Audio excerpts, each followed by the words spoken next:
Alors actuellement, je suis avec une dame que vous connaissez très bien qui s'appelle Stéphanie. Certainement, vous connaissez la chaîne YouTube Parlons Business. Et je suis avec elle et il y a une actualité sur quelque chose qui se produit à Dubaï. Je ne suis pas très bon en anglais pour prononcer ça. Donc du coup, elle va nous donner son point de vue dessus et moi, je ferai aussi le même exercice. Alors Stéphanie, dis-nous. Dis quoi? Il y a des gens qui disent que à Dubaï, il y a des influenceuses qui font des choses exceptionnelles. Et du coup, j'ai envie d'avoir ton avis ici. En fait, il y a une polémique qui est un peu partout sur les réseaux sociaux. Là, on parle de Dubaï Porta Potty. Potty, c'est comment on appelle, les excréments de l'être humain. En faisant les toilettes, c'est ça. Potty. Et Porta, c'est ce qui est portable. Maintenant, on a Dubaï Porta Potty. Donc, on a Dubaï, une localité. Porta Potty. Donc, on déplace les toilettes à Dubaï. À la seule différence ici qu'on parle des êtres humains, à savoir des femmes qui se font payer justement, qui arrivent à Dubaï pour que les hommes défèquent sur elles, dans leur bouche. D'accord, mais moi j'ai envie de comprendre, je veux être rationnel. Ça veut dire qu'il y a des femmes qui vont à Dubaï et il y a des hommes qui défèquent dans leur bouche pour gagner de l'argent. Ces femmes, ce sont des Africaines, des Occidentales, c'est qui?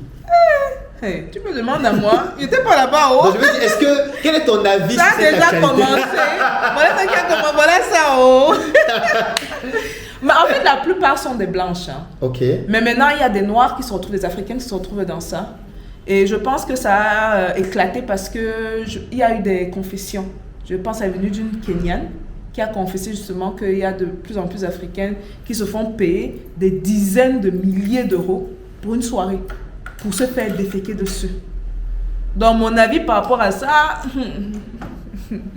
je ne sais pas ce que les gens vont aimer. Hein? Non, je sais pas ce que les gens non, vont c'est aimer. que tu n'as pas ta langue dans la poche, ça veut dire... Non, parce Qu'est-ce que qu'en tu penses fait, de ça? plusieurs influenceurs ont parlé de ça. Beaucoup tapent sur les femmes qui partent faire ça. Mais la réalité, c'est qu'on devrait regarder les deux parties. Parce que quand on parle de corruption, il y a un corrompu, mais il y a également un corrupteur. Naturellement. Dans mon avis, par rapport à ça, c'est qu'il faut qu'on fasse que oui, on doit sensibiliser nos jeunes femmes et leur demander de ne pas chercher l'argent facile, parce que rien n'est facile dans la vie. Même en allant faire ça là-bas à Dubaï, il y a des répercussions psychologiques. Mais est-ce que manger les excréments, c'est facile? Ah, tu me vois là alors. Les gens qui parlent d'argent facile. Parce que tous les jours on dit l'argent facile. Manger les excréments, c'est facile. Ça veut dire que si on se base sur ce que vous dites, il ne faut pas gagner de l'argent facilement. Elles-mêmes, elles gagnent de l'argent difficilement. Parce qu'elles font ce qui est impensable pour vous, c'est-à-dire manger les excréments. Pour moi, même c'est plus facile d'aller chercher l'argent en route En fait, de manger les excréments. Donc en fait, c'est même vous qui faites de l'argent facile. Elles font l'argent difficile. Je pense que Claudel l'a résumé. Donc il faut faire attention à ces jeunes. Mais il y a aussi des gars. Hein. Wow. Il y a aussi des gars qui font ça. Donc attention à ces jeunes femmes-là et à ces jeunes gars. Mais moi, je me suis aussi mise à taper sur les initiateurs de ce genre de trucs. Surtout que c'est peut-être pour ta partie à Dubaï. Mais ici, dans nos pays, on a nos réalités. On a des choses similaires. Donc maintenant, si on dit aux filles, pourquoi vous allez chercher l'argent des hommes là? Il faut également taper sur ces hommes-là. Moi, j'aime souvent prendre l'analogie de... C'est quand on élève nos enfants, on va dire à la fille, il faut rester vierge, ne va pas t'amuser à l'extérieur. Mais quand le garçon atteint un certain âge, tu es l'homme, vas quand même t'amuser là. Ah, ça va fonctionner comment? Le gars, je posais faire ça avec qui? En fait. La fille à qui on a demandé, tu vois? Il y a un problème là. Donc, moi, je pense qu'on doit éduquer les deux parties. C'est important. Moi, j'ai envie de poser une question. Peut-être tu n'auras pas de réponse. Mais qu'est-ce que ces gens y gagnent à faire en sorte que ces femmes ou ces hommes puissent consommer des excréments? Qu'est-ce qu'ils gagnent à le faire, à payer des gens pour le faire? Non, je pense que c'est l'abus de... C'est quand tu as déjà trop d'argent. En fait, il faut comprendre que la recherche des émotions. Parce que quand tu as trop d'argent, Claudel peut vous dire, hein, il est un milliardaire. Je suis un gars à Paris. Il est milliardaire, il peut vous dire. Mais ça peut arriver parfois, dans beaucoup de cas, que parfois des gens ont trop d'argent. Ils sont à la recherche de sensations fortes. Ils ont tout fait. Ils ont pris les jets privés. Ils ont tapé le derrière des femmes, excusez-moi l'expression. Ils ont craché sur les gens. Ils sont montés sur des chameaux, ils ont fait les voitures de sport. Il faut innover, il faut chercher. Donc, parfois, on va dans ces excès parce qu'on veut faire quelque chose. Et si pour ce faire, on doit marcher sur la dignité de certaines personnes, certaines personnes sont prêtes à le faire. C'est juste la recherche des sensations fortes.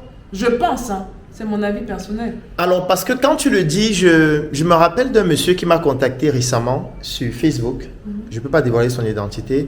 Qui me dit vraiment, Claudel, je souffre énormément. Je voudrais savoir, comme tu es médecin, est-ce que tu n'as pas un réseau où je peux vendre un rein? Okay. Information réelle, oui. Et c'est au moins la 3e fois cette année où un homme me contacte pour ce type de besoin. Au début, je croyais que c'était une blague. Je peux citer ici Samuel Tidjo, qui est un de mes collaborateurs, qui est le DG de Jeux Holding, à qui j'ai déjà envoyé même un en lui disant que bon, peut-être, je ne sais pas, peut-être tu vas lui trouver une solution parce que moi, j'étais un peu déboussolé. Après, il faut dire que c'était un business. Dans un pays comme l'Inde, par exemple, il y a des gens qui vendent des reins. Il y a des structures... C'est légal. Non, ce n'est pas légal. Ça veut dire qu'il y a des structures illégales qui prennent des personnes, qui les opèrent, qui prennent un rein, parfois pour des montants que vous ne pouvez pas imaginer, 3 000 € pour un rein. Donc, j'ai envie de dire, nous sommes vraiment dans un monde où la recherche du gain est effrénée au point où il n'y a plus de limite en fait. Il n'y a plus de limite. Moi, ce que je pourrais dire par rapport à cette actualité, moi je n'arrive pas à prononcer ça, je ne suis pas bon en anglais, c'est le fait que il faut aussi noter qu'il y a un gros côté d'intelligence économique derrière, parce qu'il faut savoir aujourd'hui que Dubaï est une destination touristique majeure. C'est l'un des pays où l'accès est le plus simple et le plus facile. Aujourd'hui, tout le monde peut aller à Dubaï. Avec 500 000 francs, quelqu'un peut aller à Dubaï faire une semaine. Ça veut dire qu'aller à Dubaï est plus facile qu'aller en Côte d'Ivoire, où j'y vais régulièrement. C'est plus facile que d'aller au Congo. Vous pouvez aller en ligne, vous avez votre visa en ligne directement, vous payez à des agences qui le font. Donc du coup, ce n'est pas tous les pays qui voient d'un bon œil que Dubaï sont en train de devenir une destination touristique et qui gagnent énormément d'argent par rapport à cela. Moi, je vais prendre un exemple. C'est vrai que ça peut être désagréable. Moi, j'étais à Paris dernièrement. Quand je suis arrivé, je leur ai dit, il faut qu'on aille à la Tour Eiffel. Avant qu'on arrive à la maison, allons à la Tour Eiffel. On est allé, on a garé. Déjà que pour pouvoir garer, c'est extrêmement compliqué à Paris. Les gens disent ici qu'il n'y a pas de parking, moi je ris. Là-bas, parfois vous pouvez garer, vous marchez encore peut-être 2 km ou 3 km pour aller où vous devez aller parce qu'il n'y a pas de parking. Donc on a garé très loin, on a marché, on est allé à la Tour Eiffel. C'est un endroit vraiment paradisiaque sur le plan de l'image. Mais ce qui m'a choqué, c'est que c'est trop sale. La Tour Eiffel est extrêmement sale. Il y a des endroits qui sentent mauvais. Les gens urinent partout en route. Il y a même des endroits où il y a des ordures. Si on m'avait dit ça un jour, je n'aurais jamais cru. Par contre, tout le monde ne voit pas d'un bon œil que Dubaï soit une destination touristique extrêmement réputée. Et je veux dire, le tourisme rapporte beaucoup d'argent.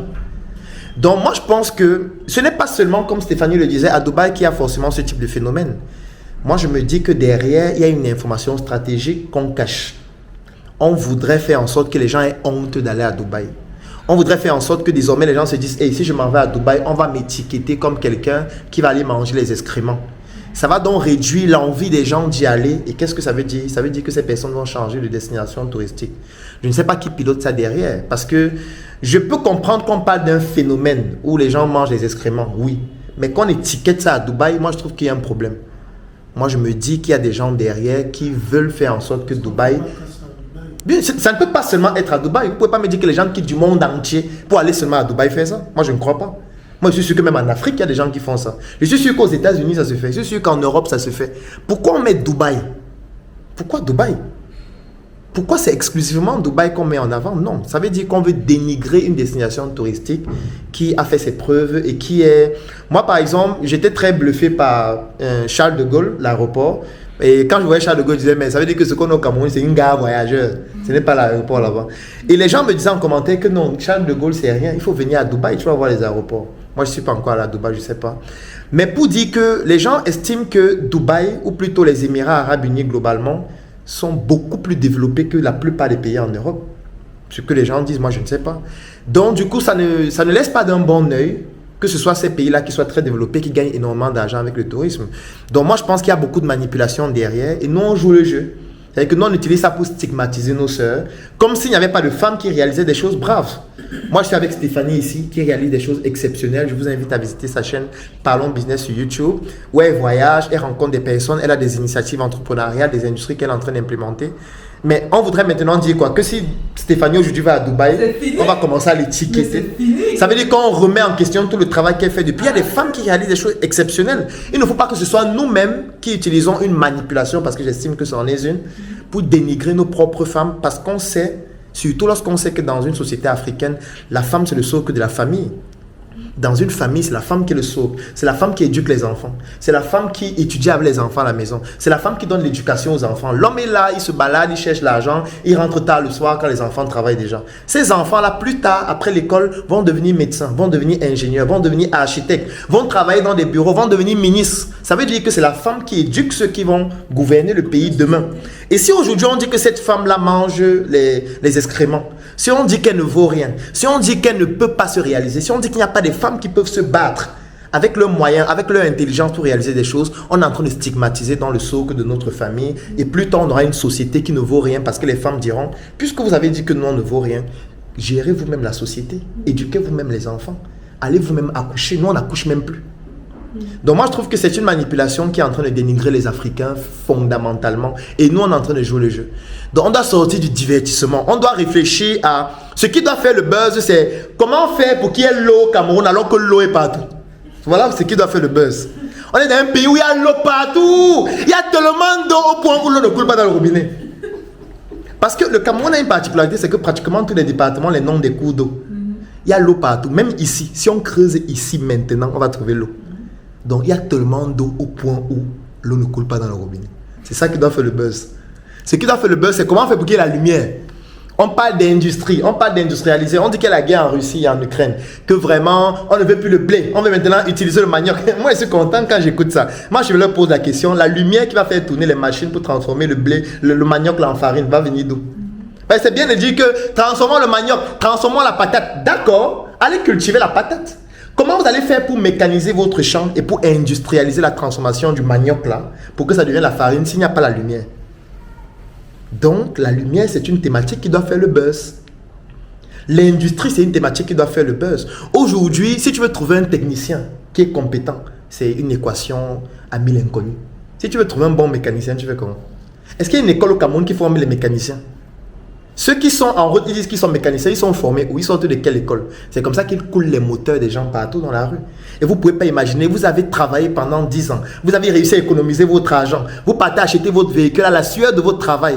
Et le jour où c'est en panne, vous partez confier ça à quelqu'un qui a appris la mécanique sur YouTube.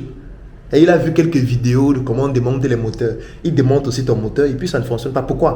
Parce que dans le système éducatif, il n'y a pas un système qui permet de former les techniciens qualifiés. C'est la même chose en menuiserie, même chose en maçonnerie, même chose dans tous les métiers techniques. Si aujourd'hui tu veux chercher un menuisier qui va fabriquer une table, le menuisier que tu vas trouver, les former où? À l'école technique. Moi je suis allé dans les écoles techniques où il n'y a même pas le matériel. Il n'y a même pas les machines pour les former. Et je vais terminer la vidéo avec une anecdote. J'ai rencontré un responsable d'une école technique dernièrement à Yaoundé que je ne peux pas citer parce que je ne veux pas qu'on l'identifie. Et il y a un mur qui s'est écroulé dans l'école. Il allait chercher les maçons dehors pour venir faire le mur. Et je lui ai posé la question, mais tu es en train de former les maçons ici, non? C'est une école technique où vous formez les maçons. Le mur s'écroule. Tu vas prendre un gars qui a appris la maçonnerie au quartier pour venir faire le mur. Il dit que Claudette, toi-même tu sais qu'ici on ne forme pas les gens. Il n'y a pas le matériel ici. Ouais. Donc ceux qui sont maçons aussi, ils vont finir la formation pour encore aller au quartier, se former chez ceux qui ont appris au quartier. Donc voilà les vraies problématiques qui doivent faire le buzz. Ce n'est pas le fait de stigmatiser les femmes qui, la plupart, réalisent des choses exceptionnelles. Parce que stigmatiser les femmes, c'est stigmatiser aussi votre mère, c'est stigmatiser votre soeur, c'est stigmatiser votre époux, c'est stigmatiser toutes les personnes qui se battent au quotidien pour gagner leur vie dignement. Et si vous commencez à les stigmatiser, ils peuvent se dire, ça veut donc dire que ça ne sert à rien. Donc, baissons les bras et laissons la société tomber dans la providence. Donc, merci Stéphanie d'avoir partagé ton avis avec nous. As-tu qui était là en passif? D'accord. On se donne rendez-vous très bientôt pour de nouveaux projets sur lesquels nous sommes en train de brainstormer avec Stéphanie. Et certainement, vous allez avoir l'actualité dans quelques semaines. Portez-vous bien. Ciao.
Merci.